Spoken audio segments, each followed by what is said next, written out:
mengungkap kasus penipuan berkedok penerimaan CPNS K2 dan PPPK. Kerugian korban capai 2,5 miliar. Polres Loksemawe berhasil mengungkap kasus penipuan berkedok penerimaan calon pegawai negeri sipil CPNS K2 dan PPPK, pegawai pemerintah dengan perjanjian kerja. Dalam kasus ini total kerugian korban mencapai 2,5 miliar. Loksemawe, Rabu tanggal 27 Juli tahun 2022 pengungkapan kasus tersebut setelah kepolisian menerima laporan resmi dari para korban. Ada 22 masyarakat yang menjadi korban dan telah membuat laporan resmi ke Polres Loksemawe dengan latar belakang pekerjaan mulai dari PNS, tenaga honorer, wira swasta dan mahasiswa. Para korban ini bertempat tinggal di wilayah kota Loksemawe, Aceh Utara, Biren, Aceh Timur, ujarnya. Kapolres menjelaskan, adapun tersangka yang berhasil diamankan dalam kasus tersebut, yakni AF 54 warga kota Loksemawe yang merupakan oknum PNS di salah satu kantor kecamatan di Pemko Loksemawe. Sedangkan tempat kejadian perkara TKP tersebar di wilayah kota Loksemawe dan Aceh Utara dari tahun 2019 sampai bulan Juni tahun 2022. Modus operandi yang dilakukan tersangka, kata AKBP Hengki Ismanto, yaitu bertepatan dengan adanya penerimaan CPNS K2 dan PPPK tahun 2019 dan AF pun mulai mencari orang yang mau mengurus menjadi PNS dan PPPK. Berbekal profesinya sebagai PNS, tersangka ini dengan mudah meyakinkan korban bahwa dia bisa mengurus seseorang lulus PNS atau PPPK dengan menyerahkan sejumlah uang serta persyaratan administrasi lainnya.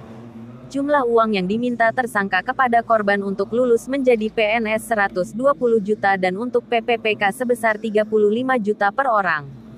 Selain uang, para korban juga harus melengkapi sejumlah persyaratan administrasi seperti ijazah, KTP, KK, akte kelahiran, surat bebas narkoba, kartu kuning, serta SKCK. Tersangka juga menjanjikan akan segera menyerahkan SK tergantung di mana mau ditempatkan. Pungkasnya, tidak hanya itu, sebut Kapolres, tersangka mengatakan kepada para korban kalau uang pengurusan dimaksud harus disetor ke BKN Pusat di Jakarta, BKN Regional 13 Banda Aceh, Wali Kota dan Kepala Dinas di Pemko Loksemawe. Bahkan, untuk meyakinkan para korban, tersangka mengirimkan daftar usulan nama calon PNS yang dibuatnya sendiri menggunakan komputer. Seolah-olah daftar nama itu dibuat oleh pihak BKN Regional 13 Banda Aceh. Selain itu, AF juga membuat surat perjanjian dengan para korban mencatut nama Kepala BKPSDM Pemko Loksemawe, lengkap dengan stempel yang dibuatnya sendiri. Belakangan diketahui, tersangka tidak pernah melakukan pengurusan dan uang tersebut digunakan untuk keperluan pribadi. Para korban mengalami kerugian yang bervariasi, mulai dari 2 sampai 700 juta lebih. Total kerugian para korban 2,5 miliar, jelas AKBP Hengki Ismanto. Adapun barang bukti yang diamankan dalam pengungkapan kasus ini, yaitu 1 unit HP merek Samsung, 2 buah buku tabungan Simpeda Bank Aceh dan BSI, 10 lembar kwitansi, 13 slip setoran bank, 9 lembar surat perjanjian penyerahan dana, 6 lembar bukti transfer mobile banking, struk, 88 lembar printout rekening koran, printout daftar nama usulan CPNS dan 1 buah stempel.